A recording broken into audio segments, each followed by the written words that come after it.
Grandma's breakfast.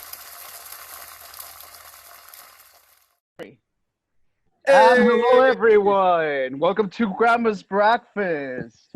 This is what, G, like our 10th episode or something like that. I don't know. I Who haven't the even counted. who the fuck cares, Something G? like Like that. we probably have like 20 followers anyway, so and half of them are like our family members, so We love, screw it. Who cares? Who's we keeping track? love every one of them. Right? All right. So, No. Frank, Mm. today we have a really, really special guest, my dear, dear friend, Mariela Flor Olivo, aka Mari for the friends, right? Exactly. Yay. You know, you get it. All right, Mari, do you want to introduce yourself? Tell us everything that you think we should know about you for those of you that don't know you. Ooh, wow. Well, hello. My name is Mariela Flor Olivo, which is, Hey, very Sorry, real quick. I think you have control over your game my and your thing. volume. Maybe crank Let it me up look. or bring it closer to you a little bit. Kind of Can you hear quiet. me better? Yeah. Am I a Sweet. little less quiet?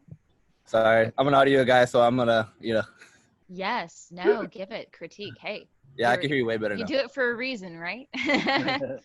You're good at your job, man. Well, hey, my name is Mariela Flor Olivo, and it's quite a mouthful. So, like Luis said, I go by Mari for my friends, and I think if you're listening, we're all friends now, so you can call me Mari. Mhm. I hail originally from San Antonio, Texas, and I've been in New York, in Brooklyn, for about 7 years now. It'll be the official 7-year mark in September Right. at some point. So I guess I love it if Yeah. I'm still here, right?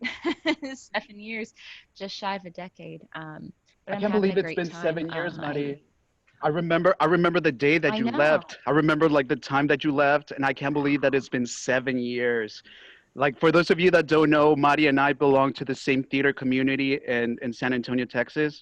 We've known each other for many years. Sadly, we never got to do a show together, I but we would know. see each other's shows a lot, and so yeah, we were part of the same like community back home, right? In good old San Antonio, Texas, right? Exactly. Good old San Antone. Right, Oh, yeah. you gotta do a show together. Maybe not that kind of show, but a show. Yeah, absolutely. I'm It's never down, too dude. late. Well, for those of you guys that don't know, Mari is one of those artists that just can fucking do it all. She's a great actress. She's an amazing singer. She's an amazing dancer. She's a musician. She plays the guitar. Like it's just one of those artists that just always amazes you, and you're like, how the fuck can you do all of that?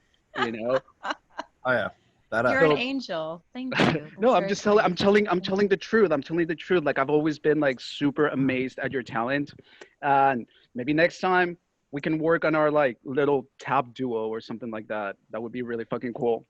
Precisely. I'm ready. I need to get back into shape with that. So Hmm. you hit me up and we'll go.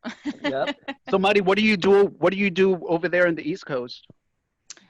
So I've been doing theater since I was about 8 years old. And so I just come from this lifetime of doing it. And that naturally carried me up here. I never thought I'd wind up here. I never originally wanted to even come to New York, but life, it's a huge long story, but the long story short is my time in Texas was coming to a close and I needed, I feel like because Texas is so huge, if you're born there and you decide, to stay there, you just never leave. And, I come from a family that was pretty, we were like middle class, lower middle class growing up. And by the time I hit high school, we were pretty government declared poverty level. And so, completing college wasn't really an option without a huge generous scholarship. And I'd wound up, still doing shows in town, but I just wasn't feeling fulfilled. I had a lot of people asking me, it's so incredibly kind of you to acknowledge all the things I do. Like they're all gifts and I just try and use all of them, like that's all you can do, right? And Hmm. so I had people that were like, hey, like you're not at Juilliard? Like, why is that person, you should be, and I'm like, oh, great, you're offering a check. Well, that'll be 80 grand a year for the Boston Conservatory, like whatever. And it was just time to go. I was miserable. I was very depressed. And throughout, coming from this life of doing theater, you network without even knowing it. You're just you're you get to skip all the politely said bullshit. You get to Mhm. skip the resume talk. You get to just be like, who are you? What do you want? What do you like? What makes you happy? What's your favorite color? And through this life of getting to know people this way, and doing shows with them and sharing stages with so many wonderful, truly wonderful souls, they would come to New York, and they'd get here, they'd be doing their thing, and they'd reach out over the years and just be Mhm. like, hey, Madi, like, why don't you come, like, one day when you're ready. And so I did, when I hit that point where I was like, yeah, I can't be here anymore, I can't do this. I came to New York. My mom surrendered a life savings of every stipend I'd ever made for every show, and Mhm. was like, I can't send you, but you can send you. Go to New York. Here you go. And I did, and I've never looked back, man. Oh, I'd never wow. left Texas. I'd never left my state. And I'd gone to like 4 cities, and I'm here, and I love it. I wouldn't have it any other way. And I'm still doing music, still doing theater, still trying to stay alive. So, things are pretty good. That's amazing, Mari. That's really, really cool. I didn't actually know like the story of how you got to New York. And that's actually like really cool that you got like you actually like your mom was the one that saved all of your earnings from doing theater for all of those years. And that's what actually got you to New York. I do agree. I Exactly. do agree with what you said though. Because for the longest time, before I changed my career and before I became a teacher, for the longest time, my dream was also to like move to New York, and I tried like this whole Broadway thing and blah blah blah blah blah. But and actually, when I graduated high school, I auditioned for this musical theater conservatory in New York called AMDA, and Yeah. I got in. Like I was offered a position in the musical theater program, but I ended up not going because literally the next day that I was accepted into the program, I sat down with a counselor, and they just laid everything on the table of how much it was going to cost, and it was something fucking ridiculous. It was something like you have to be really really rich to be able to afford that stuff. And I'm like, I Yeah. can't really put that on and my mom was willing to like take out loans and shit like that. And I'm like, I can't put Mm. that on you, dude. Like, no, no. Mm. And that's Mhm. why that's when I started doing a lot of theater regionally with like all the theater companies in San Antonio and stuff like that. And that's pretty much where I learned most of what I know, really. Like you do get a lot of knowledge and a lot of skills. You gain a lot of skills by just doing the art. Truly. Of course training is necessary. Of course you need to know like you need to know your shit. You need to know how to side read. You need to know like all of that stuff. And that's I feel like that's taught in a way. But like most of what you learn by just doing it and exposing yourself and like hearing like critiques and stuff like that, right? So Right. yeah. Exactly. Okay, so hold on guys. So my cousin just joined us, Mari. Mari, let me introduce you to my cousin Ivan. What's Hi, going on? Ivan. Nice to meet you. What's He's the one going that on? I was. He's That's the one me that. right there on the floor. Yeah. How are there two Damn, Ivy dog. Justices? Hold on, Yeah. what's happening? He's the one that I was telling you about yesterday, Mari. The one that wrote "Horse and Nebula." I don't know if you got to hear like a couple of songs. Oh, incredible. Yeah, I got to play the first 2 tracks. I love Yeah. it. Hi, It's really cool. hi, thank you. Are You're you, probably the only person who's heard it outside of my family. Right. Well, listen, man, I'm gonna take that and run with it. All right. I'm gonna just Thanks, give me were you some sipping? comments and spread them. thanks, man. Dude, you got like a lot of sick equipment, man. Oh, thank you. Very kind. Thank you. Work Hey, was that hard, a beer that you were pay for sipping? it. What? Me? No, Am in your I koozie. me? Yeah. Yes, I'm sipping. This is sponsored by. No, I'm just kidding. No, Uh, I love. I I'm a wish, huge man. I sour wish. beer fan. I'm a huge sour beer fan. So this is the Sea Quench Ale. Nice. dude, Really, dude, really good. I drank last night. I'm not like much of a drinker anymore, but I Oh, had what? like, Ivan, this guy never really drinks ever. Like I've probably seen this guy in my whole I don't know how many years of knowing him drink, maybe 2 or 3 times, if that. I don't know, dude. I was there. I was there a lot during his drunken years. I was there a lot. I was away from that. I didn't catch that part. Yeah. Oh yeah, dude. Me and Frank used to know each other from being like kids, and then we lost contact for like dude, more than 10 years. Wow. But I had like 3 White Claws, dude. That shit fucks you up, dude. What is, dude? Like, what the hell? What the hell is that? Like, what is a White Claw? Is it like? It's like mineral water, flavored mineral water with alcohol. Like vodka? Hard seltzer, right? Yeah, Like yeah. a hard seltzer, yeah. What the hell? So it's Like- not like Right? sweet. It can't. It's just like mineral water, like what you have, but like when it's flavored with alcohol. It's for college students who want to get drunk, but don't want to really get that drunk. But Dude. Dude, it I don't know. fucked me up, dude. I only had 3. For those that don't want the freshman 15, isn't that what it's called or something? Is it really? And you Is it pack really? on that 15. yeah, you gotta keep it. You gotta keep it light. Yeah, $15, dude. Dude. 15 pounds. I know. Dude. I'm just being stupid, dude. Hey, Dude, what- look at this shitty haircut this fucking guy gave me. Look at this shit. Nick, I told you to go to my barber, fool. Yeah, but that's after the fact, dude. I posted that shit and then you sent me that. But well, now you know. Well, Next time, To be honest, dude, like it doesn't look bad from like you just here look from the like woke camera. up. You got bedhead. Yeah. I just gotta Dude, look because he fucking blend. Look at this side's all long and shit, and this side he fucking like just fucking just like Just spike it up, bro. Fucking mohawk that shit. All right, dude. All right, sorry, I'm getting off your topic. Marty, what? So what it's nice to meet New you. York are you from? Are you in? I live in Brooklyn. I'm in Sunset Park. Sick. Sunset Park. Yeah, So it's you're like great. you're a working musician. I mean, COVID-19 killed us all, didn't it? But no, yeah, I mean, I've actually had about 4 or 5 socially distant gigs out in Long Island City with this great group called Culture Lab LIC. And you basically go out there and they are typically a gallery performance space where they host anything from paintings and art, like visual art, to performance art, dance, music, theater. And because they can't use that space right now, they have expanded out into their parking lot. And I perform on the back of this really cool, beat up old school Ford. There's a whole rig set up in there. Bring my guitar and I just sit, in the back of this truck and play for everyone. And people come from out, someone will walk in and approach me at the end of the gig, which I always encourage. I love when people come say hello. I'm like, we're all human, right? And don't bite.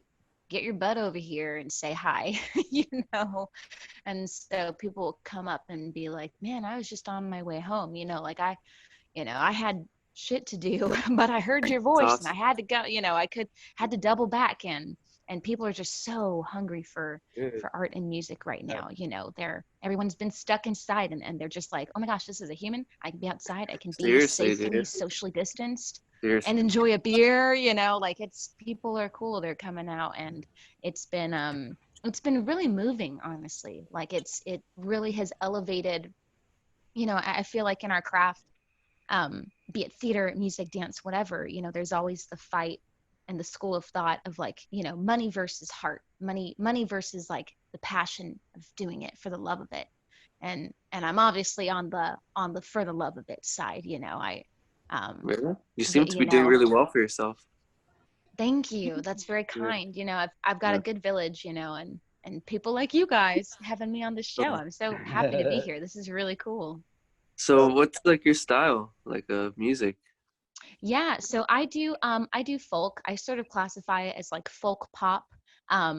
If you think like, I guess, the only clear example, which I love her, I feel like people have gone through loving her, hating her, loving her, and I'll just say, Folklore, I haven't given it the full listen, but it's a cool album. But I would say I'm a mix between like early Taylor Swift before she went pop. You hear a lot more of those folk and country roots, but I'm not country. I tiptoe on that little edge. And people have very, very kindly said things like Joni Mitchell, you know, and Oh Grimes. damn. And so I do a mix of all of that, you know, and I do rhythm guitar.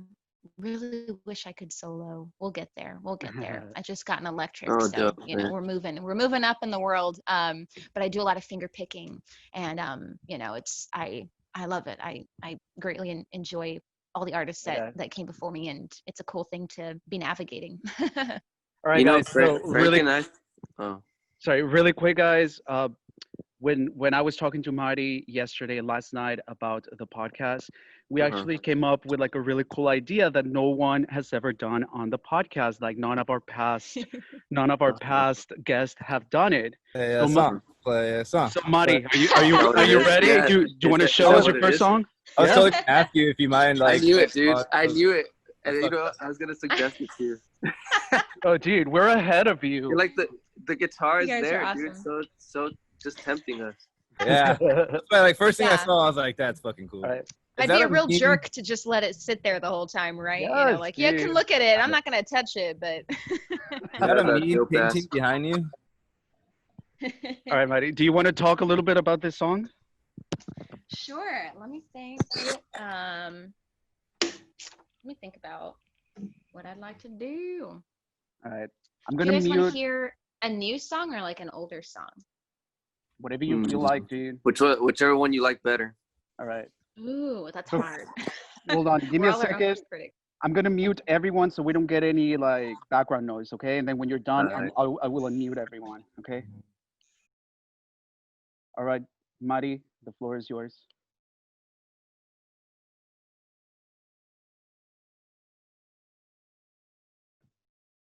You need to unmute yourself.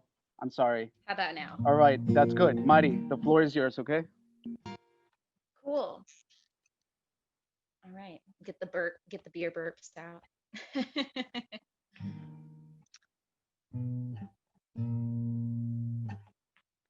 So it's interesting. I just got an incredible offer. We're still banging out all the details. But an acquaintance we went to the same high school, but he's an acquaintance. Like we only met recently through Zoom. And he's a really cool guy, and he currently lives out in Colorado and started his own record label. And so he heard some of my stuff and was like, hey, let's make an album. And I've been wanting to do that for years. And so I'm going to play you one of my older tunes that will hopefully be on that album. And you'll find that like a lot of my songs deal with love and heartbreak. But this one sort of balances that, I think, I hope.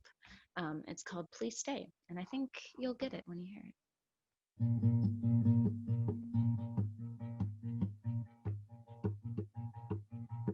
I close off, conceal my feelings. I just had to wait. I am lost, consumed. I'm reeling, wondering if you'll stay. Don't get too close to me if you walk away. Without a fight, without a word, only pain. And don't get too close to me if you walk away, leaving me with self-destruction on the brain.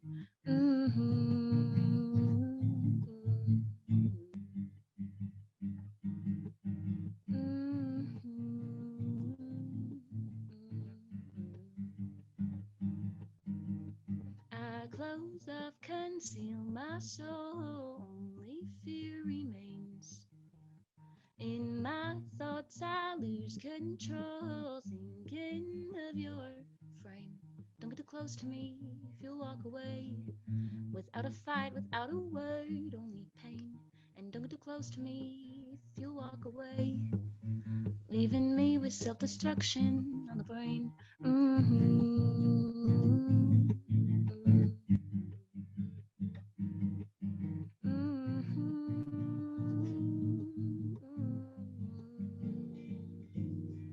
Don't walk away. Don't walk away.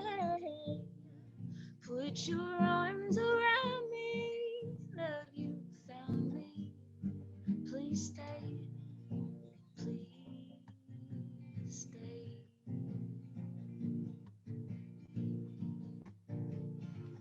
close off, conceal your feelings. I could get your way. Take my hands, we're stumbling. Something's gotta change. Don't get too close to me if you'll walk away. Without a fight, without a word, only pain. And don't get too close to me if you'll walk away. Leaving me with self-destruction on the brain.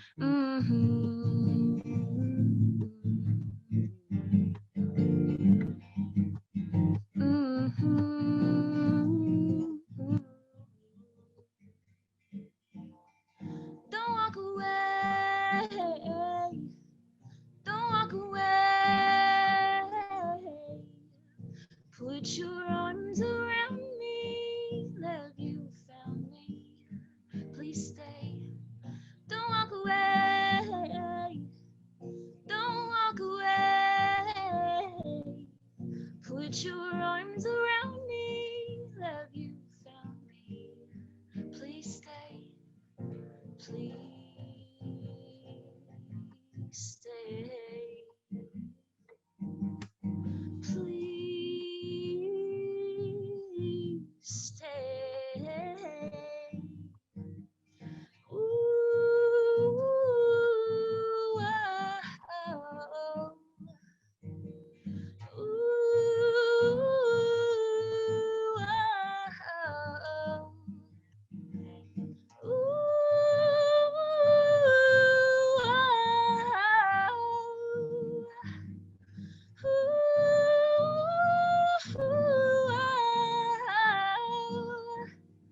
Don't walk away. Don't walk away. Put your arms around me. Love, you found me. Please stay. Don't walk away. Don't walk away. Put your arms around me. Love, you found me. Please stay. Please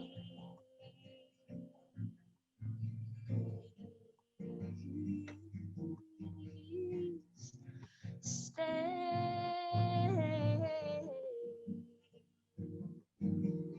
I close off, conceal my feelings. I just hide away. Please stay, stay, stay, stay.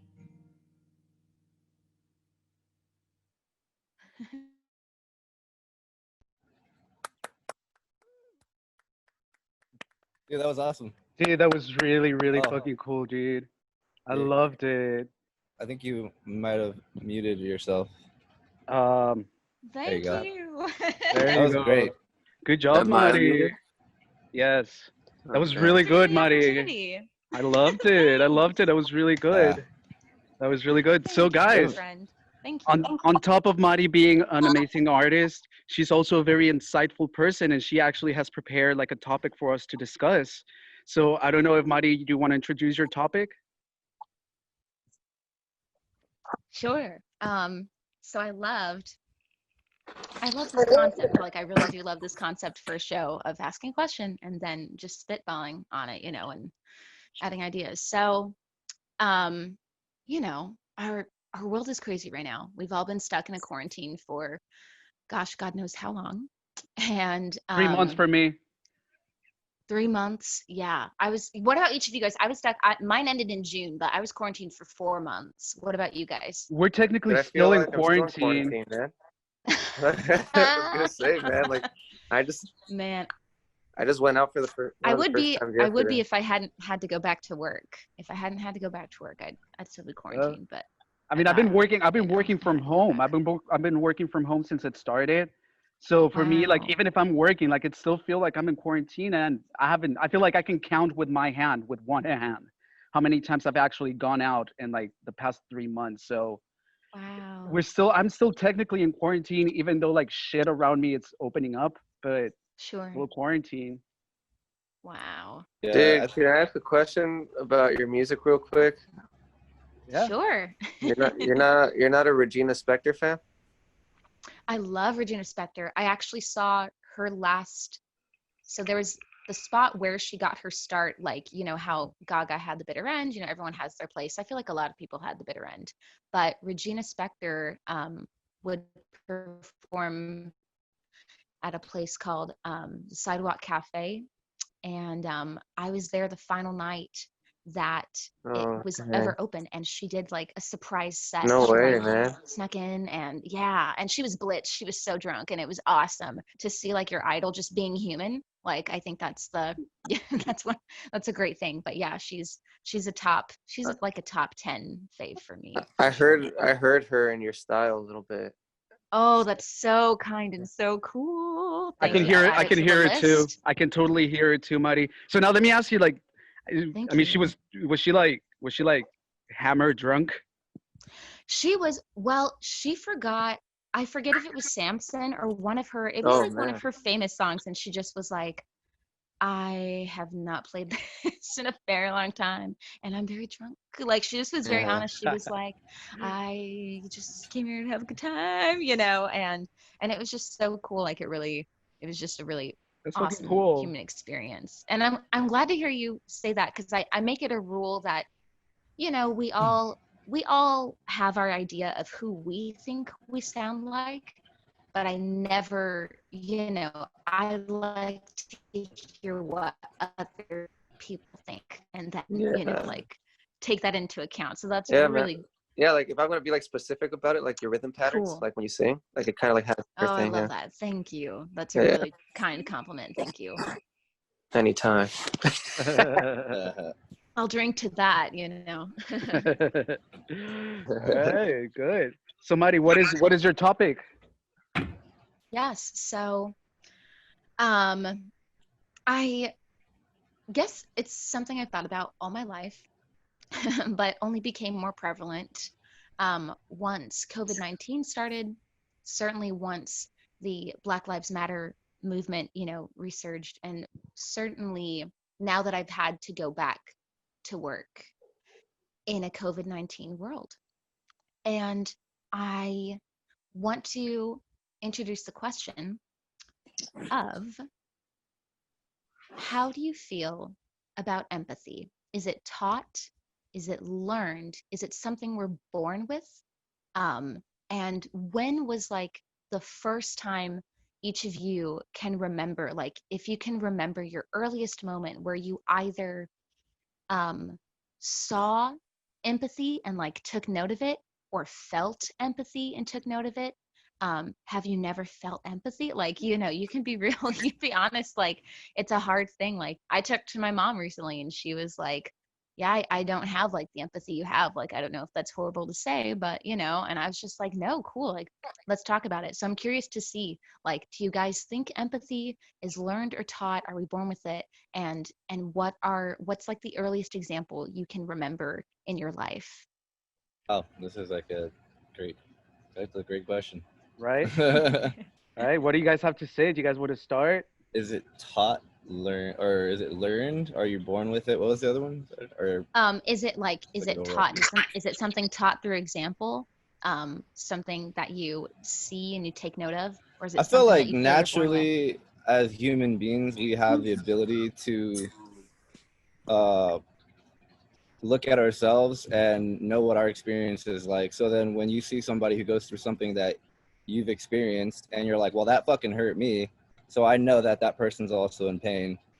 I think that's like the basic, for me, that was like the most basic understanding of empathy towards somebody. Because if you can't understand like where someone's coming from, then it's going to be a lot harder for you to connect, like even in other realms, like other conversations, you know, like Sure. emotionally or whatever, you know. But even physically, I think it's the most basic. Like, you can see it in animals, so I think it's kind of natural in some sense. But I think that it could probably be overlooked too. So I feel like it probably is a taught thing too, like especially for human beings, because sometimes we have so much shit going on in our heads that we can overlook a lot of shit, including like being empathetic towards people, which I feel is pretty important. Yeah. So I feel like I agree with you, Frank, to an extent. I feel like empathy is like the most definitive characteristic of a human, of a person. It's like one of the key characteristics that separates us from animals, because I honestly feel that animals, they don't have sympathy, G. Like they can kill each other and feel no remorse. They can have like a, there can be a dog they're dying with like a bunch of other dogs, and they can just, they won't do anything. They would just let it die. I Like don't believe a that's great, true though. There, you see a lot of videos where animals do like they're like tripping the fuck out because they notice they know what death is, dude. I mean, They're not dumb. I'll agree that like a lion isn't gonna feel bad killing its prey. That's a different story though. You know what I mean? That's right. not. Check He this out. definitely is not gonna feel empathetic. Check this out. When Wiley was dying, with our dog Wiley was dying, he was dying for like a long ass time, dude. Like he was dying for like like almost a week, right, Ivan? Yeah. The dogs, they even like the dogs that grew up with him and lived with him and played with him and fought with him and ate with him didn't give a fuck. That's so sad. They Bad didn't dogs. give a fuck, gee. The poor dog was here on the lounge on the yard, gee, and he was like coughing and like dying, and the other dogs were just playing around him, and like they would sniff him once in a while, but then they would be like, yeah, whatever. So I feel like yeah, I'm like there could be like some instances where animals show something that could look like empathy, Jude, but I don't feel like it's a conscious empathy. Maybe it's just more like a fear-based, like, Yeah. oh, it doesn't look. Yeah. But, I mean, isn't that kind of still? That's what I mean. It's a pretty basic form of empathy, though. I mean, There are deeper levels of it. I feel like they might acknowledge that there's something wrong with this other animal, Jude, but I don't. They're not going to go into depression. They're not going to feel like sad. They're not going to be like, Jude, like I mean, I saw it with our animals here, and like our animals are fucking. Maybe your animals aren't very empathetic. I know they're fucking assholes, dude. They know, he was my dog, dude. Yeah, that makes sense and shit. No, I'm just kidding. But no, G, like I feel like it's the key characteristic that separates us from animals, G, like the ability to really feel for each other and like pick up on feelings and emotions and whatever the other person is going through, and kind of like put yourself in the other person's shoes. That is literally what empathy is. I have a firm belief that humans are not born with any kind of like humanistic or social qualities, dude. Everything is taught. Wow. I feel like Cool. everything is taught, dude. Like I feel like, well, if you think, I feel like most of the things that, yeah, most of the things are all of it. most of the things are taught. I feel, dude. Like if you think about it, when you're growing up and your parents are raising you, dude, they're the ones who are teaching you like this is bad, this is wrong, this is good. You're supposed to say this, you're supposed to say that. You're not supposed to all of that. So that's kind of that's like a social indoctrination, and I don't mean that in a bad way, but I feel like it's taught. It's taught, and actually, and I feel like once you social aspects, I understand. And I feel like once you reach a certain level of maturity and you go out into the world and you start experiencing life on your own, that's when your beliefs or your vision of empathy or like any other characteristics change a little bit, morph a little bit. You get rid of the shit that you're like, well, yeah, I mean, I was taught this, but I don't really see it in the real world, or like I don't really agree with it. And then you start forming like your own concept and your own ideas, and that's pretty much you're making up your own personality. Yeah. So yeah. Yeah, I understand.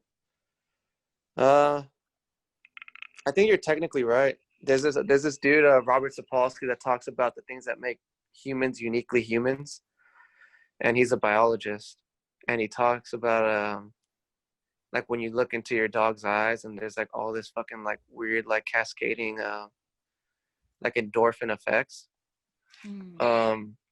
When you feel empathy for other animals, apparently that's uniquely human. Like according to him, like only humans like feel bad when another animal's dying. Like other animals don't, but I mean like animals of another species. Like we could look at like a gazelle getting eaten and feel bad for it, Yeah. I don't know, man. I know that personally, like I have like weird empathy. Like when someone tells me a story, like for example, there's like a case here. I'm gonna get like kind of like weird, like kind of dark about it, I guess. But there's like a case here with with this record company here called Burger Records, right? You guys heard of them? Yeah. Yeah. You have? Yeah. Yeah. So they were like completely canceled because like, and they went out of business because apparently like they there was like a lot of like weird like misogynistic shit happening or Yeah, like something like that. they got in big trouble. Yeah, I saw it. Yeah. There was like an article on like an alt press or something, like some weird article. You know, music, Yeah. like alternative music sites and stuff. There was some. Yeah. Like I was reading it, dude, and like I didn't read all the fucking like cases, like not all of them, but from most of what I saw, like I was like, oh, these girls are just like, there's a lot of them that are like just mad that they had a bad situation with like a singer, and I was just like, I just didn't feel bad. I didn't feel bad for them, dude, and I didn't. That's not that I didn't like understand their plight, but like in my heart of hearts, like I just didn't feel as bad as like other people felt. But you flip it on the other, like you flip it, or it's not really a flip, but like I was thinking of people who fucking like, they never like, they never hear, or they never like experience like a vision in color. And I see like their videos and shit. And I was fucking bawling, dude. Like I was just like crying of how like sad they, like not sad, but like how happy they were. Yeah, like grandpa sees his daughter for the first, and stuff like that. Like those videos person sees the son for the first time. Yeah. And like my friend. Yeah, those are cool. Well, like we were talking about it yesterday when we hung out. And my friend's like, why don't you feel bad for them? Those girls, like, I was like, I don't know, dude. Well, I don't know them. That's essentially what it came down to. Like, I don't know these people. Like, if it happened to my cousins or my sister, then I'd feel bad. And like I've talked openly that I feel like I might have like, I don't know if I might have it, but like I struggle with empathizing with people, really, No, I do you agree. Do you think maybe that's like sort of like a natural defense system? Because if you if you cared too much about like all of these people, like you'd be drained. You would never have like any energy for yourself. That's exactly what I'm coming from. I think so, man, because like I remember I had a lot of like turmoil in my brain, and it helped a lot when I like try to narrow down my circle of people that I cared about. Like I care about you, like because I know you. Like, but if someone told me, oh yeah, dude, these people got hit by a bus, like I'd be like, oh, that sucks, but I wouldn't really feel bad. Like maybe it's not kosher to say, but that's just how I feel. No, dude, I feel like I understand your feeling. I can understand that. I feel like in a way, I also struggle with empathy in that aspect, G. Like, and I also agree with what Frank said. I feel like it's a self-defense mechanism, G. Like, when you're talking about empathy, G, you have to talk about something bad happening, right? That's when you actually feel bad for something, right? When someone is doing, well, you can just see something happening too. Yeah, like when someone is doing good in their life, like you feel happy for them, but I mean, is that actually empathy? I don't really think so. I feel like empathy, you experience it when somebody is going through like a hard time, a depression time or something. That's when you can actually like have like that feeling of like, oh my God, like I just want to give you a hug, Well, so I mean, so when you're talking about it could be something positive too. Maybe, I don't know. Is empathy supposed to be? I don't know, like the definition of it. The way I perceive empathy, Gita, is like when somebody is like, "Oh, I got cancer." You're like, "Holy shit!" Like you really feel for them. But when somebody's like, "Oh, you feel what they feel." So so it could be good or bad. Huh? So it could be good or bad. I think. Can I empathize? Bad, dude. No. What I'm asking is empathy technically like felt only, like if I look it up in the dictionary, is it going to be like when something bad happens and you feel like, or is it going to be like ability to, like if something really good happened and I'm like, that's fucking awesome, that person must be on cloud 9 right now, like I love that person, they're my homie, like I'm so happy for them right now, like I'm literally feeling joy for them. Is that a form of empathy or no? I think that can be a form of empathy, and empathy, because there's a difference between sympathizing and empathizing. So sympathizing is where it's like that hasn't happened to you, like you can't fathom, but like, and it's interesting because I feel both of these terms only tend to be brought about or discussed when it's something negative. Like we tend to only think of them when something bad has happened, because I think that's perhaps when they're most important. Like, like when we see something go going on the world, you know, we're like empathize, like, you know, feel something. And so it's interesting because yeah, like with sympathy, you're like, oh, you know, like I can't relate to that happiness or I can't relate to that sadness, but like I do feel something for you. Here I am, you know, expressing it or telling you. Mm-hmm. And empathy is where you yourself like have been there, you know. So it's like, Mm-hmm. you know, you know, easiest form of empathy is like, you know, like a breakup or something when you know, you've been there and you've felt that pain and you're like, I feel what you feel. Like I respect that our hurts are different, but we are the same in the sense that like we've both been there. Okay. And you know, it's that out of body experience where you're like, I can see where you've been. I know what you're going through. Um, even if I don't know, you know, like even if I don't know what you're going through, like I know. That's a really So, interesting way. That's a really interesting way of seeing it, Mari. Um, I feel this is my personal opinion. Okay, I feel like a better word to go with empathy is support. Support. Yes, even like you can support someone if they're going through a difficult stuff, even if you've never really experienced it. Like I've never, and I hope I will never experience like fucked up thing like diabetes or like cancer or like shit like that, you know?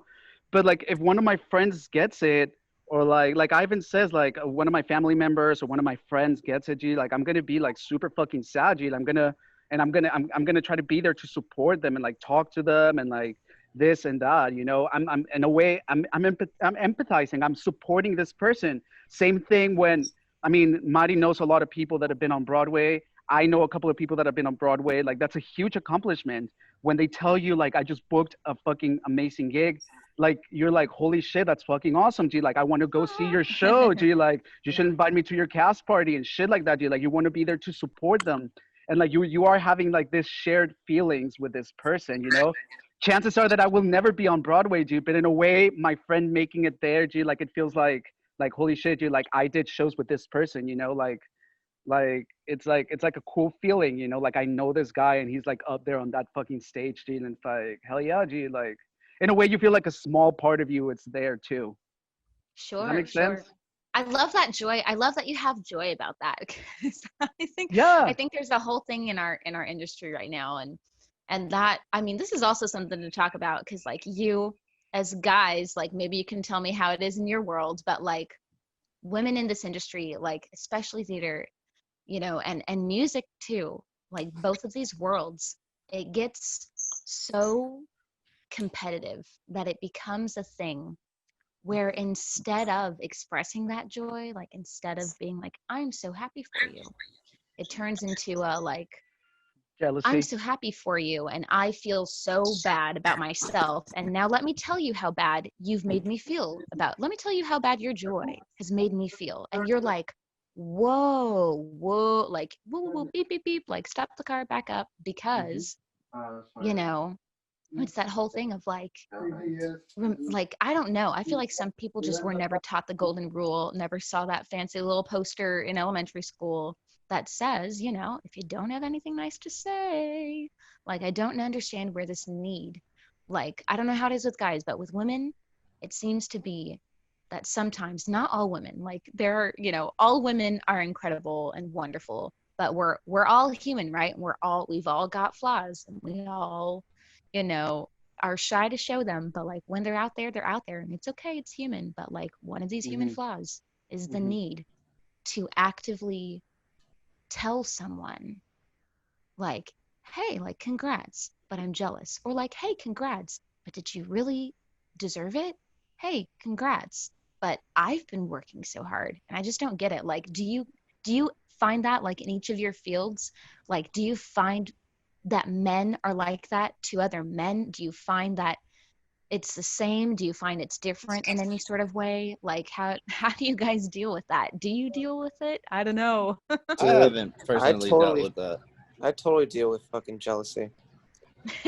But no, I think it's a good thing. Jealousy is, I think it's a positive emotion, honestly. I just think it's looked at as a negative emotion. Interesting. Can you delve into that a little further? Yeah. I think it's because like when you feel jealous of someone, it's like because you on some level feel like you're worthy of having what they have. Like for example, like there's a guy on this podcast, Billy. Cool. he's like essentially like the best musician I know. And I'm always jealous of his like accomplishments and like how good he is at like orchestrating. But I use that as motivation to get as good as he is. So I use like competitive drive to like I don't know if you listen to like my album, but like I put a lot of time into the orchestration of it. So like I'm pretty proud of like how I like fit like instrumentation together. Yeah. But Billy's just like better at it than I am. And so like when he comes out with Damn it, something like, Billy. "You fucking fuck." Okay. Yeah. No, but like I'm also proud of him. Like I always want Billy to do the best that he could. And I think the fact that Billy isn't known as like one of the best, like when I don't see that he's famous, I think it's criminal, you know? He's just like that good to me, you know? I feel like the way you're looking at it, Ivan, is really good. Like you're approaching it through a different perspective.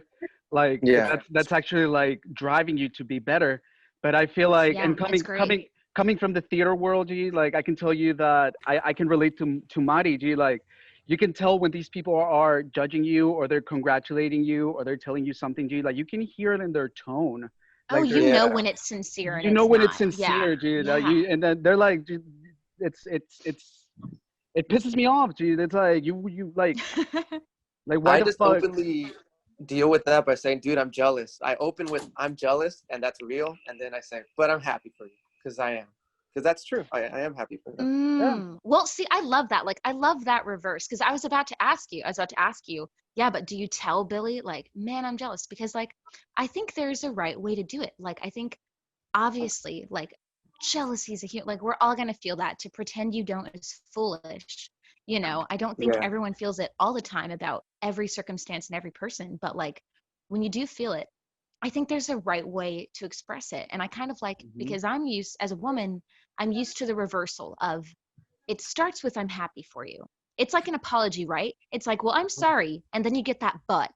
And you know that following sentence just completely depletes the meaning of whatever you were going to say. Like you've already X'd yourself out before you've even gotten to really say anything. And so I feel like when people lead with like, "I'm happy for you," or like, "That's great," but then you get that "but," that's what's killer. So I love your reversal of the like, "Hey, I'm gonna get this jealousy, you know, I'm gonna get it out of the way first because it's real, it's here, it's human, it's awesome, you know, because it drives us." Like I love that point. But I think, I think we forget it's like a, it's a social skill. Like speaking, some people just like don't know how to speak to people. You obviously know how to speak to people, but like I think sometimes, people are like, Am just shaking his head? No. He's like, "No, I'm not." He's like, "You just gave me this medal and I really need you to take it back because that guy over there earned it. I'm jealous of that guy. Give him that medal, but I'm happy for you." Yeah. That's fucking interesting. So like you're saying the girl world is more like it's catty, fake positivity kind of thing. Yeah, I think it's a thing where it's really hard because it's like we're all striving for happiness, right? Like I think at our core, it's an interesting thing, like leading sort of on the same chain of like empathy, like are we born with it? Is it learned? I still, believe in my core that we're born good. Like I think we're born good and we are products of our circumstances, there are things that make us bad. And so I think like women at our core, we're all good. We all know we're women. We all want to love and respect each other. But when you don't have that self-love first and you're looking to other things and to other people to like, substitute that's where it gets like messy. And so I think that's like a thing. I think it's like when you're successful or you find something that you love to do and someone else looks at that and they're not successful or they don't have that thing that they love to do yet or whatever, it's like there are those that are able to just take that inspiration and run with it.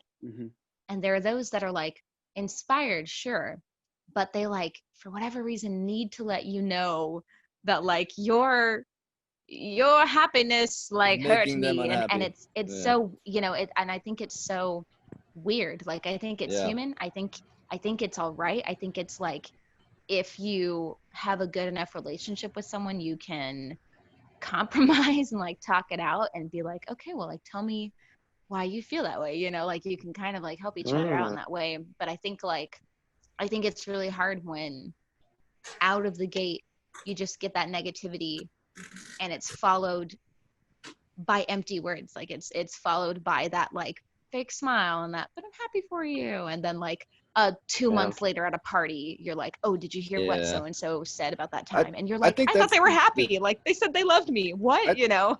I think that's the difference. Is like, are you hanging on to this like jealousy in the back of your mind for like weeks after, or are you just kind of doing what Ivan's like coming from, where it's more like, oh, you're so lucky, like you bastard. I'm gonna push myself to get to that.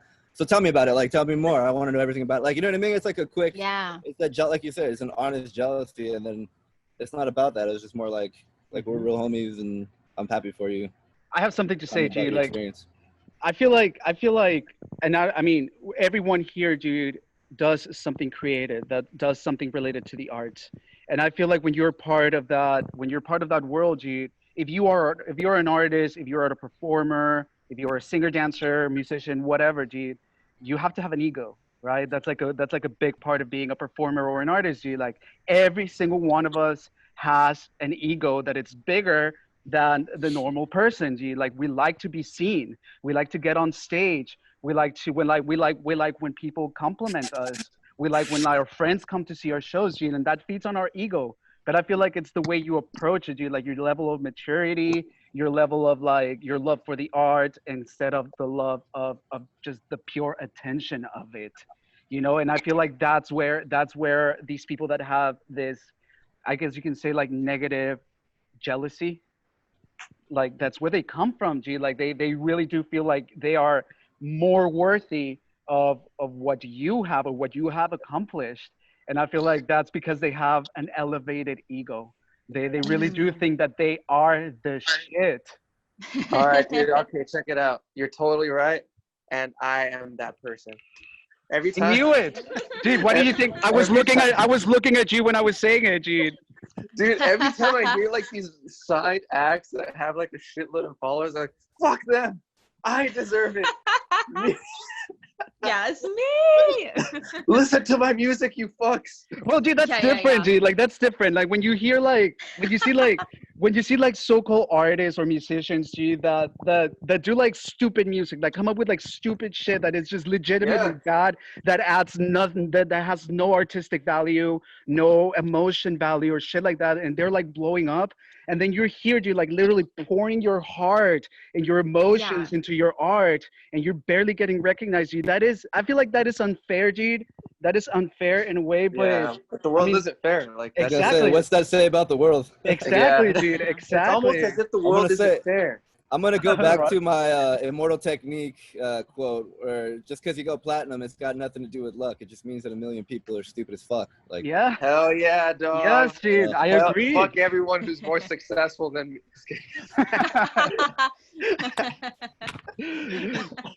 No, G, like that's my pessimist outlook. I mean, I don't know if you guys. I don't know, Frank. You've been to New York City, right? Yeah, once. You're taking the subway, right? Yeah. Mari can attest to that. I can attest to that, G. The subway is full of amazing artists. Dude, yeah. I was hearing, like, drum circles and shit.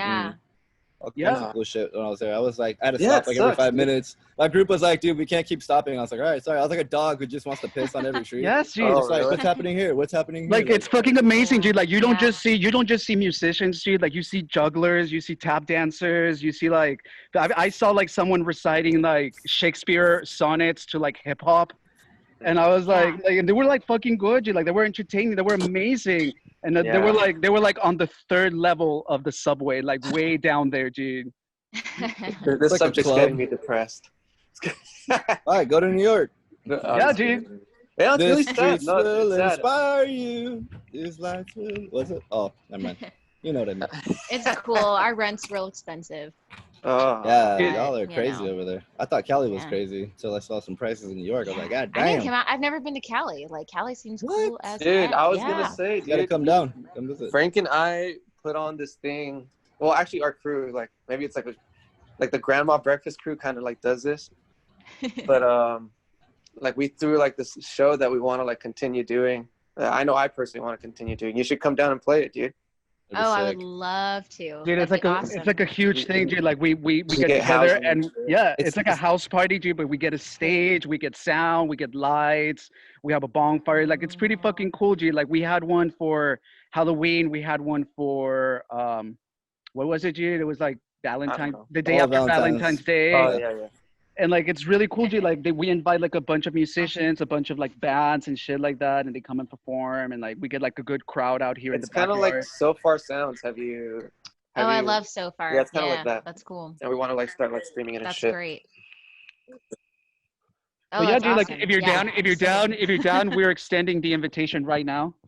You don't have to Thank tell you. us right Wow. now, Bill. dude, but Top when the billing. time Right. On Line her air. at. Whoa. Ooh, gotta think Yeah, about it. this is a lot of commitment right here on Don't the want to hurt the podcast. fans. All 20 of them. Yeah. We just gotta lock you in on a fucking $20,000 down payment, and There you go. Exactly. Yeah. Cut The off rest is- your left arm and sacrifice. Yeah. no, Marty said something that like piqued my interest when you said what you think people are essentially born good. Oh Do- yeah. Does everyone else feel the same way? I don't think so. I don't think people are born. I don't think humans are born good. I feel like people are born in an inherent state of pure nature. And Mm. if you look at nature, nature is Yeah. anything but good. Nature is chaotic. Nature is destructive, but nature is also reconstructive. So I feel like humans are born without any of these values. I feel like values are taught through your upbringing. Like your Sure. parents are the ones that are telling you like you're not supposed to do that. That is bad. If they wouldn't Yeah. have told you that, I feel like it would be really hard for you to come up to that conclusion like, oh shit, like this is bad, you know? So it's like Yeah. in a way, do you like when parents raise kids, in a way, the way I see it is it's not so much that they're putting in the good in them, because when parents raise you, dude, like they very rarely tell you like, oh, that's good, or that's what you're Yeah. supposed to do. They They're just mostly doing tell what you, they know. yeah, or they mostly tell you like that's wrong, don't do that, and blah blah blah blah blah. So in a way, That's I a feel like good- that's a I good feel like point. I feel like they're instead of them putting the good in you, they're taking away the bad. So I feel like people or humans are born Mm. in a state of it's like a middle ground. Like you're not bad or you're not good. You're nothing, and then you become something. You become good or you become bad. Huh. Depending on what you see. Yeah, that's existentialism. Yeah. I can kind of agree with I that agree. in some ways. I completely feel agree. like I said, I feel like there are basic levels of empathy that we just naturally kind of have hardwired into us. Like when you let little babies play together, I think most of the time they're pretty chill with each other. But I feel like they can also like but they hurt. also, yeah, they are. They're chaotic too. Like, you know, they're poking each other's eyes out on accident just because they want to grab everything. And like, I mean, it's, when I look at babies and old people, they're like the closest thing to like Yeah. the other side. You know, they just fucking came from there, or they're about to go back to chaotic fucking oblivion or whatever the fuck you want to call it, like Yeah. infinity. These are some really good points being made. Predetermined Good living for shit. I this. mean, I don't know, man. It's fucking kids are Well, crazy, bro. These are really good points. I'm in agreement with both of y'all. I think I don't think you guys have said anything that I think is contradictory to each other. Like I think Yeah. I feel like I think so too. But I think the pursuit of happiness is something that might be a little misleading, because I think the idea of forcibly looking for happiness is what's going to make people unhappy. Like I think, you know, you derive happiness from living a meaningful and honest life. And if you don't have like the courage to like be honest with yourself. I mean, I've been saying this fucking forever on our podcast. Like, you don't have the courage to be honest with yourself, you'll never find happiness, because you'll never find meaning. Mhm. Oh, Yeah. son. Yeah. Wow. Shakalaka. I'd rather Drop that dude, bomb. like He was ready. adding to that, G, that was actually very well said. But adding to that, G, like I also feel like people have this perception of happiness, of purpose as kind of like this entity that you're chasing through life, right? Like you're always chasing purpose, you're always chasing happiness. And we talk about these things like they're kind of ethereal things that are just floating, like you can actually touch them, smell them, taste them, right? But you guys know me, Frank and Ivan know a little bit more of the way I think, the philosophy that I follow. I do think that the philosophy of existentialism is like the most practical one for life. And one of the things that they say, or that they one of the key points of existentialism is that people, there is no such thing as purpose. Like, people are not Mm. born with a purpose. Like, when people say shit like, oh, I was born to do this, or I was born to be this, no, you were not born to do anything or to be anything, dude. Like, on, like, if we're talking about the nature of things, you're born to reproduce and die. That is the cycle of life, right? Like, you're Mm. born, you grow up, you reproduce, and then you die. That is what you are born to do, and that's what are you born to be at a very natural level, right? So now finding this whole meaning of purpose and like happiness, dude, that is like a very human thing. And it's not that you were born to it. It's not that it just fell out of the sky one day. Like, the way you lived your life, the way you have been living your life up until that moment, and like the experiences that you've had. And like, if you started doing music, if you happen to fucking come across someone who played the guitar and that caught your attention, then you will pick up the guitar, and then maybe after that you will find a purpose. You will be like, oh gee, like, I'm actually good at this, maybe I can be a musician. And like, you start digging more into it, and then you form that purpose. Like, you are the one who sets the purpose. Purpose doesn't come to you. Does that make sense? Yeah, but I don't agree. Yeah, I don't agree. Why? Tell me. Well, you're wrong. You can go first, Frank, if you want, or whoever Well, wants to go first. I think it depends on how you want to look at it, because yeah, you might be right. Like, it might be a very basic, like I guess existential way of looking at everything. And like, yeah, your goal, your physical goal is to replicate and survive and whatever, and then die, and then like that's it. But I think that's just like or a group of people's viewpoint at looking at something that can be looked at in pretty much an infinite amount of ways. Because like, math is correct, right? Like 1 + 1 = 2 across the board. Doesn't matter where you're at. I get that.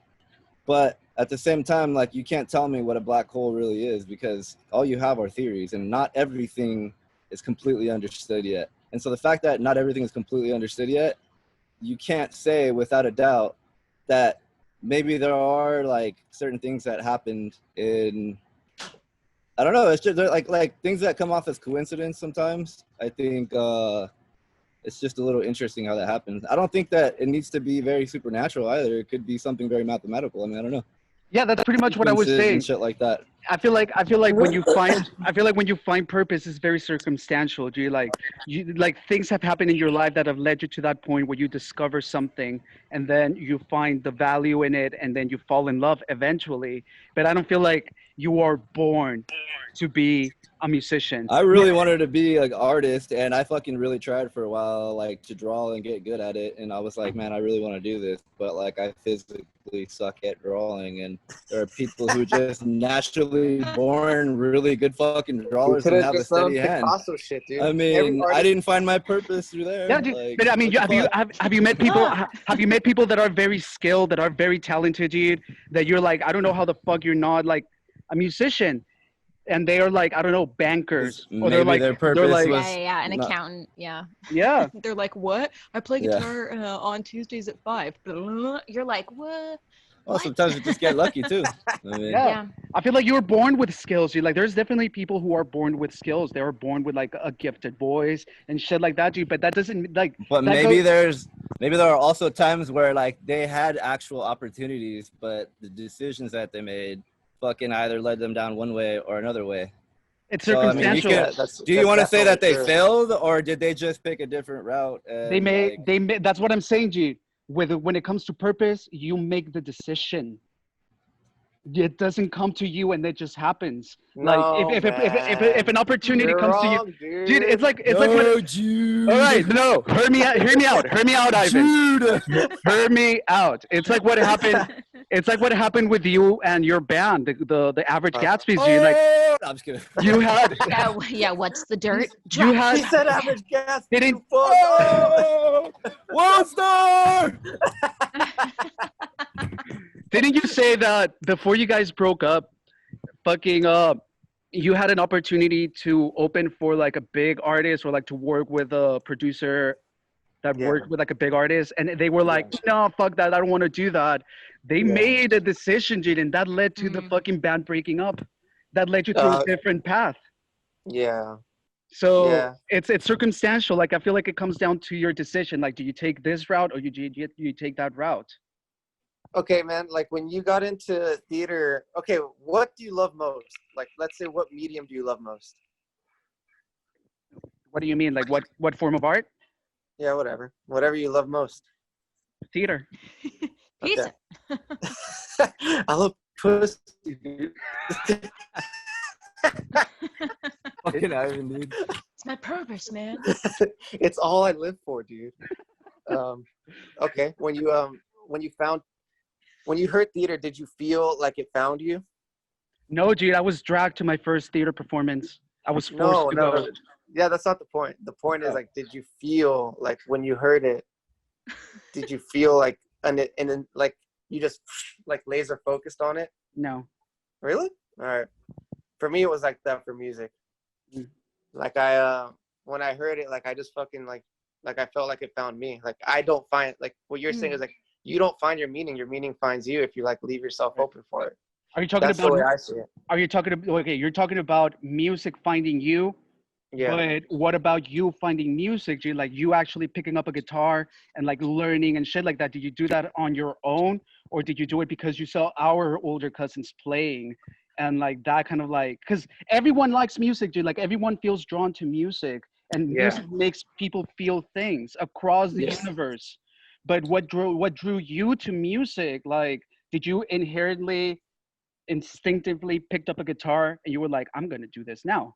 Well, that's what I mean. Like that's what I mean. Like if it's a little bit of both, you know. Like you can't like take one over the other because obviously like you're exposed to it through like a social means, but at the same time, like the thing is like you kind of like when you're born, like you're kind of just like casting a wide net for your like interests, you know. Like, and when something sticks, I think it sticks for a reason because it agrees with who you are as like. I think at your core being like. I do think that there's things that aren't social. Like I think that there's things that are just like inherently human. And I think not even human. Like if you take like, I think maybe the reason why, and I'm not like trying to like shit on your idea, but it sucks. No. What I'm trying to say is, I think like the scope, like just imagine like the first life forms. Like the first life forms are just like prokaryotes, right? Like little bacteria and shit. 3,000 years ago. 3 million years ago.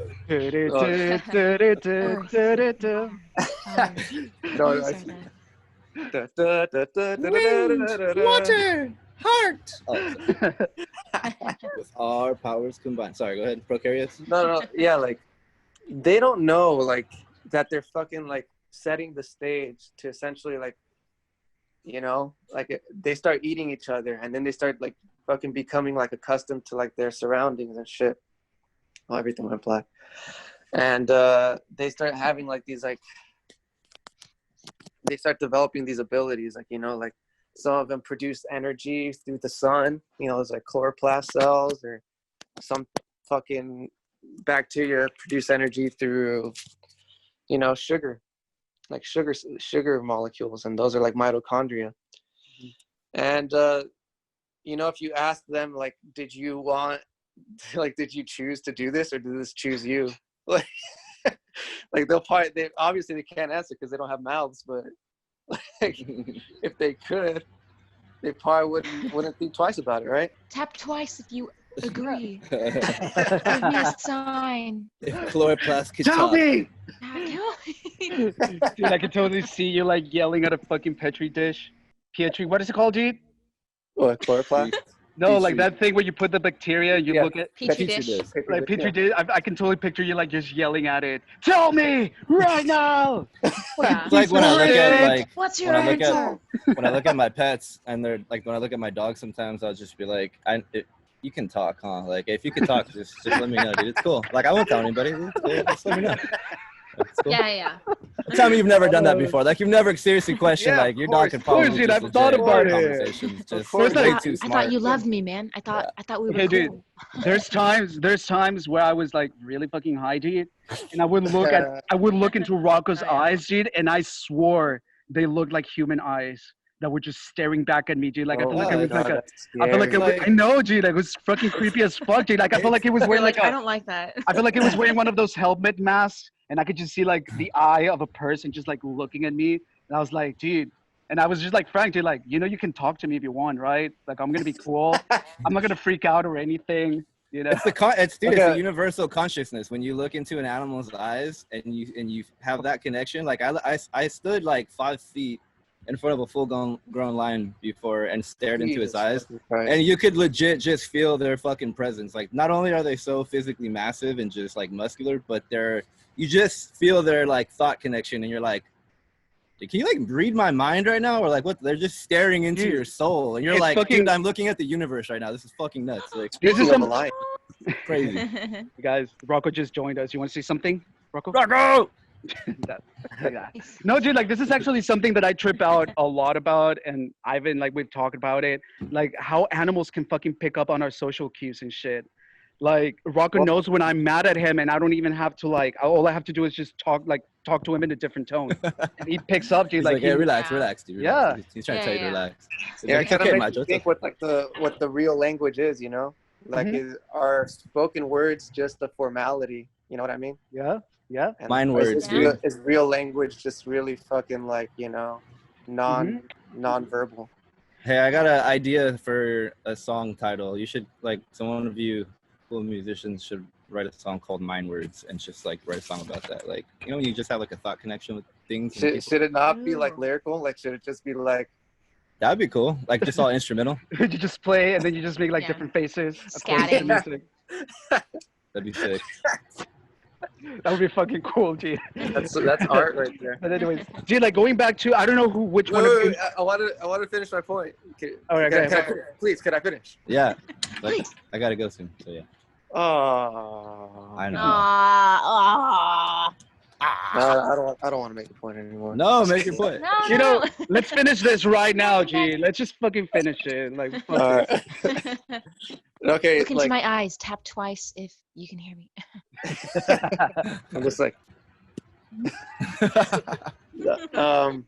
okay. What I was really just gonna get at is like, at some point, like if you zoom out to like what human societies are doing, like when you look at it in like the form of like the individual, I think the purpose of it's kind of like the question like why are we here, but the purpose of what we're doing kind of like comes into question, but kind of gets revealed, don't you think? Like when you take like what a city is, doesn't it have like the most talented individuals in the world?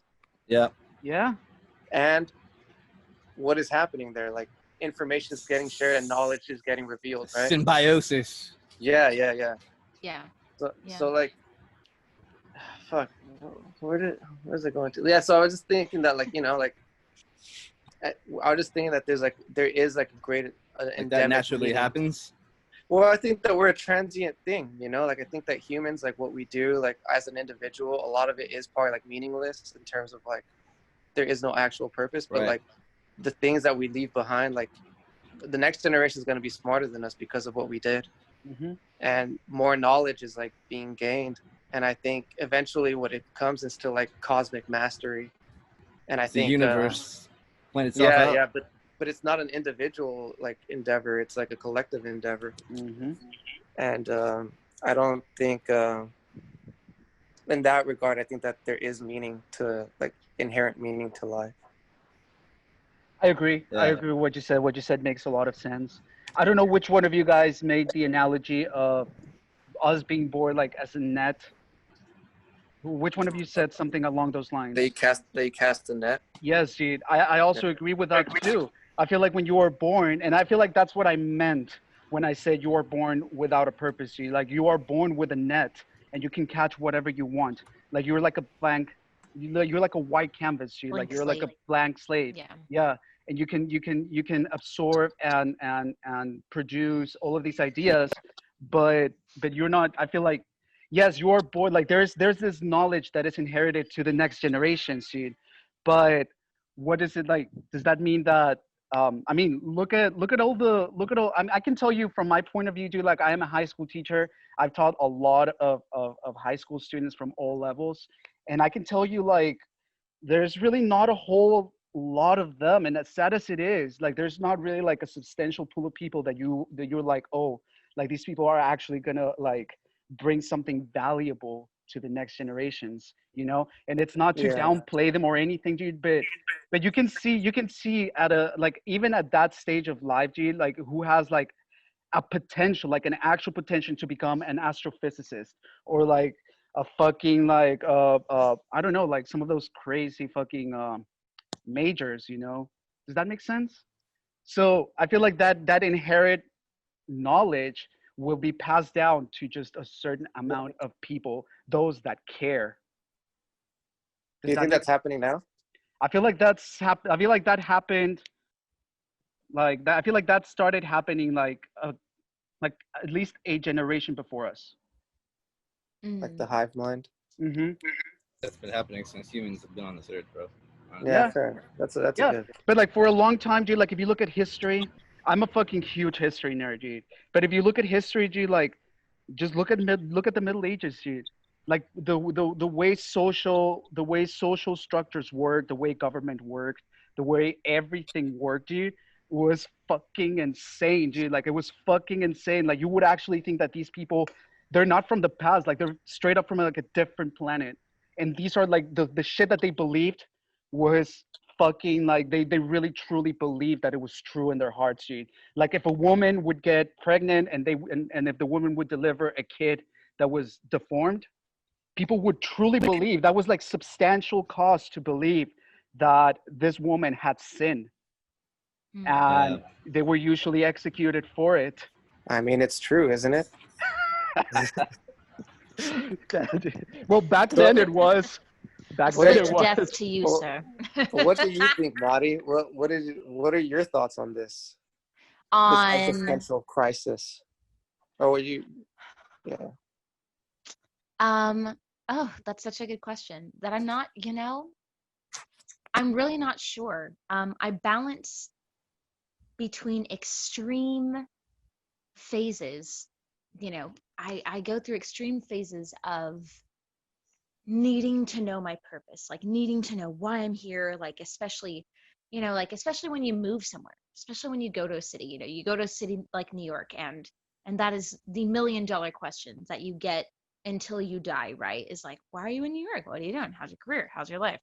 When are you having kids? And you're like, I am Yeah. just trying to wake up most mornings, and it's so interesting because I pass through extreme phases of needing desperately to know my purpose and live that to its fullest. And then I have days where, that's just it. I wake up, I get out of bed, I'm already in a weird headspace, and I'm like, just being awake, just waking up today was enough. Just being alive is enough. And I think it's hard because I think it's interesting. I've thought about it a lot, and at the same time I've found no conclusion. I have no answer. Like I believe it's a case by case like basis. Like I don't believe there's an answer as to like why we're here. Like I haven't found it, and I'm not so, I think those that do, all power to them. But like I myself, I'm just like, I learn so much still every day. Like every day I learn something new when, we think we know it all, or we think we've reached a certain age or a certain point where, we have a certain amount of knowledge and we're equipped with a set amount of tools and we think we're ready. And then someone, brings about like empathy, or brings about the topic of, it could be anything, or the fact that it's like, hey, like no one ever wants to talk about it, but it's like none of our parents were perfect, and we have this whole history of carrying family sins, we have these family curses that each Damn. generation is trying to break, Mhm. and so it's like when you have so much like that behind the scenes and at the root of it all, you know, to get to that baseline, that formative question of like, why are we here? I don't know. Like, I don't have an answer. But I think it comes from just like a need and want to exist, just like the basic principle and thought of like, there is life that is meant to be lived. And I think it's like what you do with that is to each person. Like, I think there are those that were meant to lead. I think we have people that truly were born to be like leaders, and be it that their power of speech was taught by a teacher or mentor, or be it that they always just had that way of social etiquette of speaking to people. Like, I don't know, you know, I don't know how Martin Luther King became Martin Luther King. You know, I don't know who taught him to do that. I don't know that it was his parents. Like, I don't think, you know, it was his parents. Like, sure, he was a reverend, Mhm. and sure, his family might have been a reverend, but, you know, it's like, I don't know what makes people themselves at their core. And so it's interesting because I think we're all put here to do like whatever we're meant to do. You know, it's so interesting. Like, I really haven't found that answer yet. um it's interesting. Like, I won't go into it too much, but like, i I had a conversation with one of my best friends on this planet. I've had a best friend since second grade, and she's like my rock through and through. She's someone that we could, you know, not talk for 3 years, hop on the phone, and oh my gosh, it's like we're right next to each other and nothing's changed. And we both were discussing the point recently, and this was brought up earlier in this conversation, of the need, like, we are born to procreate, we're born to be here, you know, we that is our duty. And it's interesting because we were, my best friend Whitney and I were talking about the fact that neither of us were really born with that maternal instinct. Like, we weren't. And there are some women that's all they want to do is be a mom. You know, they're born and they get to a certain age, and be it that they've viewed over romanticized things around them, or heard certain language that alludes to, you know, the fact of the American dream, you know, the house, the car, whatever. um Kind of going on a tangent, I went to visit Woodstock for the first time ever, the other day on Thursday. And it was so cool to be on the grounds, and it was so interesting because that museum is fantastic. It delves into Woodstock and like what happened and took place there, you know, 3 days of just love, peace, music, no conflict, during one of the most, you know, crazy times of the 60s. And it talks about how all these kids were born out of the product of the American dream, of suburbs becoming popular and over romanticized, of like, you need a husband, you need a car, you need a dog, and you need 2 kids, come The on out to the, white like, picket it fence. it exactly that, you know, ideal thing. And it's so interesting because we were talking about the fact that neither of us were born with that need to have kids. Like, sure, it's in the back of our brains, like, oh yeah, like, I am a woman, and like, I love sex and I love men, and like, sure, you know, like, it we'll probably have kids one day, but like, can I say that that is what I want to do? Like, it, you know. And it also leads into that thing of like, well, am I a bad person? Am I a bad person if I say, oh, I don't want kids? I don't know if I want to bring kids into the current society and world that we have.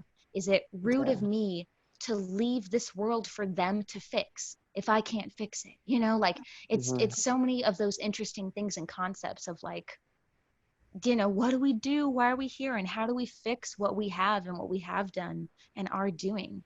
Like, I don't know, but you know, one thing it's been nice, you know, the one thing it's been complicated going back to work.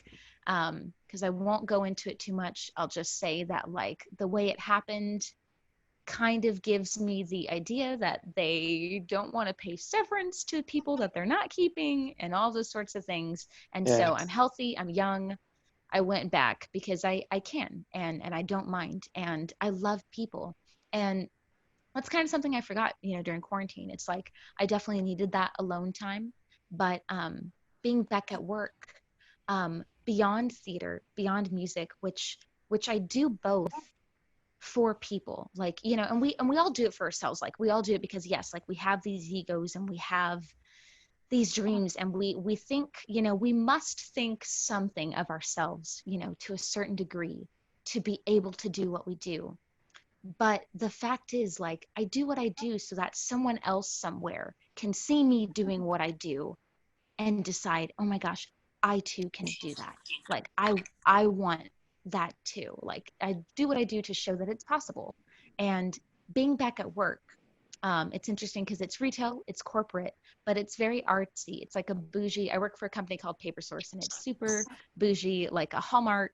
Like you can go in and buy a fancy greeting card and a swell bottle or like whatever, you know. It's really fun. But um, I love people. Like I love people. I you know, I don't love when that woman comes in and is screaming at me that we don't have her favorite lotion that she really doesn't need right now in a freaking quarantine of all Yeah. things. But you know, but I do love when I am able to help someone, or I do love when someone is like, wow, like this really made my day, or like I, you know, like your smile, or like something, I don't know, like there's something that feels good, you know. Sure, in an egoed way of like, oh cool, like I made someone feel good, but like also just at the core of like, oh my gosh, like my existing and my just being here and being who I am at my core made someone else feel good. Like that's cool. Like that's cool. That's unearthly to me. That is like, what is that? Why am I that way? Like I'm an optimist realist. My mom is pessimist as all get out, you know. So where did I learn that optimism? I did not get it from my mother. My father is awesome. Like I love my papi. He's my person. He's my rock. But he's a goofball. You know, he's a, you know, hey, I don't want to talk about the hard stuff, but I will go buy you that ice cream and you can cry, you know. But so it's like, where do these things come from? Like where does the essence, you know, it's interesting, like when we talk about purpose and existing, we talk about what it means to be a human at its core. And it's so interesting because it's like I don't know, but I know that being alive feels good. I know that, sure, you know, there are days where I'm like, was I even meant to be here? But like the days when it's good, you know, the days when you're like, wow, like I don't know what my purpose is, but I'm here and I'm trying to be happy. And maybe I'm happy today, maybe I'm not. Maybe I'll be happy tomorrow. You know, I loved your comment on just like the pursuit of happiness, because it is very elusive and it is very draining. Like the thought that we are searching so hard for something that is often, you know, because people say, well, create your own happiness. You know, yeah, like there are circumstances when you can, for sure. But Mhm. like there are also moments where it's out of your control. And what do you do then? You know, so I loved your talk about how elusive that is, because, you know, it is one of those things where people, you know, people always say like, what's your 5-year plan? Like, where do you see yourself in 5 years? And it really is just Yeah. like nowadays, like, man, Die. I'm just trying to wake up tomorrow. And if I make it through tomorrow, all right, then we'll tackle the next day, and we'll tackle the next day and the Hmm. next day, you know. Yeah, G. Like it's all we can do. It's all we can Yep. do. Honestly, G, like, look at me. I've been trying to get a job for like the past month and a half, and I haven't heard anything. So I cannot tell you where I'm going to be in a year from now. I cannot tell Welcome you, to LA. right? Right? No, I get it. You know, geez, like Mari, I totally agree with what you said. I think it was very well said. I Always feel was like, I feel like, I feel like it goes back to like the whole thing of doing things for the love of it. I feel like when you're going through like a rough moment in your life, when you don't know, like you're a moment of uncertainty or a moment of depression or a moment of like, who am I? Where am I? What am I supposed to do? I feel like if you have, I feel like we are lucky. I feel like we ourselves can call ourselves lucky because we have something that we can go back to and do, and will make us happy, will make us, come back to our senses. Like if I feel depressed or if I feel like, you know anxious or something, like I go into my room and I start like practicing my tap dancing, or like I log Yeah. myself into my bathroom and then I sing some songs. I fucking like belt out some songs, or like Yeah. just shit like that, dude. And that kind of like levels me. I'm like, okay, dude, like I feel a little bit better. But we are the lucky ones that can go back to something like that. Like, for Yeah. example, like I feel like it's funny that you said that about your mom, being negative sometimes. I feel like that's a very Mexican mom thing. yeah, that's a very true Yeah. characteristic of a Mexican mom, because that's how my mom is too. Like They're real. I They say, keep had it yeah, some real. hard They ass keep us lives, man. grounded. They yeah, humble us. We need it, right? You know. yeah, yeah. And I feel like it does come from like them having like they did have a shitty life to some extent, you Right. know. Like Yeah. they At like least shittier. yeah. Yeah. So yeah, like I agree with pretty much everything that you said, Mari. All right, guys. So we are approaching. I feel like we're past our hour mark. We got. I want me and Mari wanna end this show with an extra song. Yeah. Yeah, Definitely. yeah. Do we? Good Oh, I'm Yes, happy of to. Yeah. course, of course, Hey, Mari. before you do that though, where can people listen to your music? Social? Do you have links or stuff like that? And Oh, We'll for talk about sure. it later. Thank you. Drop you. Yeah, good idea. Yeah. Great idea, you guys. See, I'm not good at the promotion part of Well, myself. we I'm got you. like, thank you. See, looking out. Welcome. I'm so happy to have you guys in my village now, man. So So, you can find same. me on Facebook, YouTube, all those different places. Mariela Flor Olivo. My Instagram, Mariela_12, and I am on Bandcamp. I did release like a 4-year-old EP that was done like just me and my guitar, one take wonder. We did it, completed it in a day. We just sat down and did the damn thing 4 years ago. You know, we're all our own worst critics, right? And it sat on an old laptop forever, but I finally got it out because Bandcamp's been great. They've been doing the Fridays where they release you get whatever you make from the album, like you get the full Oh, amount. They dude, don't take any That's cut, awesome. and that's it's super awesome. cool. So that's been really nice. Like honestly, there are some people out there like, oh, to anyone who's bought that EP, like there was one month where it literally paid my rent, man. Like it was Dude, awesome. that's Like fucking awesome. That's people wonderful. are cool. People are cool. I love hearing that kind oh, of shit. all Oh, Thank right. that's you. And you And guys we'll are have cool. and we'll have this we'll have the links to Mari's Instagram and like all of her social media on the description part of the podcast. So if you didn't catch that, you can always go back to the description and you'll find the links over there. All right, so I'm gonna go ahead and turn our mics and our cameras off, and then we're gonna give the whole stage to Mari, and then we'll come back and we'll just say our goodbyes. All right? I Can you, Frank? Can you turn up your camera? There you go. So this is a tune that I wrote just before the quarantine. Actually, I wrote it in March, right before everything just really went to hell, to put it lightly. um and it's interesting because it's a song that's like about someone, but it's also a song for myself, and it also just, I don't know, like if you hear it and you know me or you don't know me and you listen to the song, you kind of get a sense of who and how I am. I think, I hope, especially when I like someone or when I'm in love. It's called Small Flower.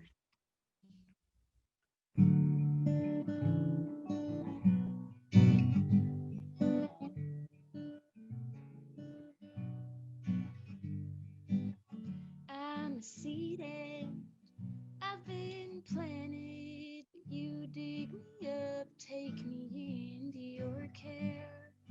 I ride excitedly right in your pocket on a nice journey to I know not where, and it's fine here, and it's lovely here. It feels good here, and I'm happy, but you're scared.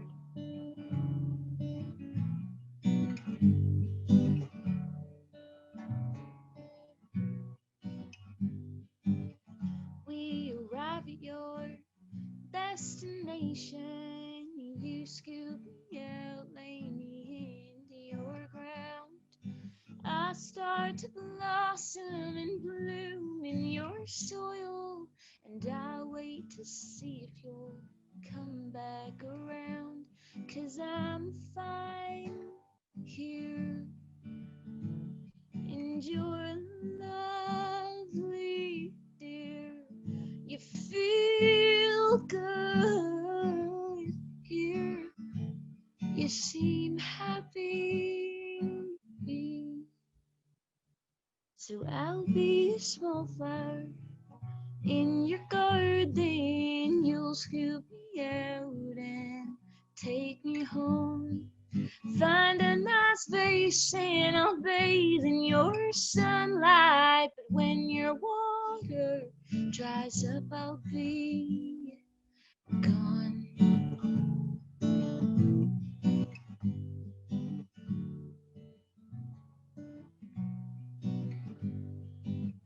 Weather fluctuates oh so strangely, but this flower's tough, yeah, she knows how to hang. Your soil can grow cold, be too wet or freeze over, but this flower's rooted all the same. I am fine here. You're so lovely, dear. We're damn good here. Are we happy? I'll be a small flower in your garden. You'll scoop me out and take me home. Find a nice vase and I'll bathe in your sunlight. But when your water dries up, I'll be gone.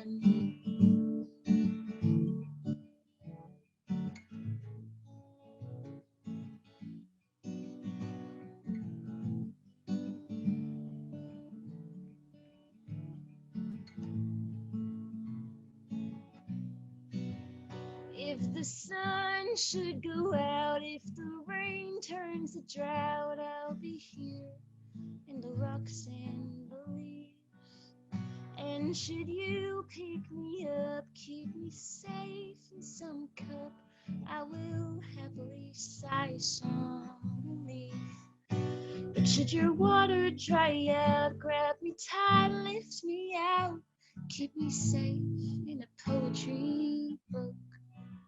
So you'll flip to a page and you'll find me one day preserved, and you'll gift me a look. I am happy here. You're so lovely, dear. We're damn good here. Ain't it happy? I am a small flower in your garden. You picked me out and took me home. You found a nice vase so I'd bathe in your sunlight. But when your water dries up, I'll be, oh, I am a small flower in your garden. You'll scoop me out and take me home. Find a nice vase so I'll bathe in your sunlight. But when your water dries up, I'll be.